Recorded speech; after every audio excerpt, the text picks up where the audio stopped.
జనాభిప్రాయానికి అనుగుణంగా అభ్యర్థులను ఎంపిక చేస్తే అధికారానికి దగ్గరవుతామన్న నమ్మకం ఇటీవల పార్టీ నేతల్లో పెరిగిపోయింది.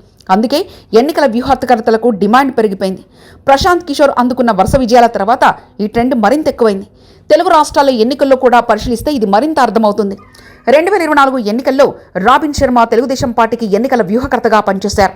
ఇక ప్రశాంత్ కిషోర్ టీం నుంచి వచ్చిన రుషిరాజ్ ఐపాక్ టీంకు సారథ్యం వహించి వైసీపీ వ్యూహకర్తగా నిలిచారు. రాబిన్ శర్మ షో టైం, రుషిరాజ్ ఐపాక్ టీంలతో తాము చేయాల్సిందంతా చేశారు. అభ్యర్థుల ఎంపిక నుంచి సోషల్ మీడియాలో ప్రత్యర్థి పార్టీలపై విమర్శలు, సొంత పార్టీ మేనిఫెస్టోను బలంగా ప్రజల్లోకి తీసుకెళ్లడం వంటి పనులు చేశారు.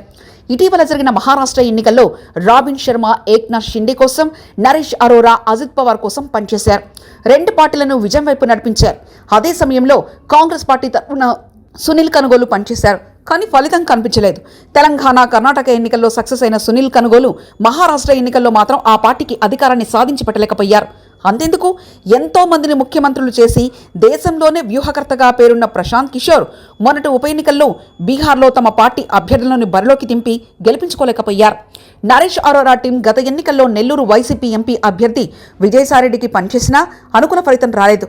అంటే ఒక విషయం మాత్రం బాగా అర్థమవుతుంది, కేవలం వ్యూహకర్తలతోనే గెలవాలనుకుంటే కుదరదని కూడా ఎన్నికల ఫలితాలు తేల్చి చెప్పాయి.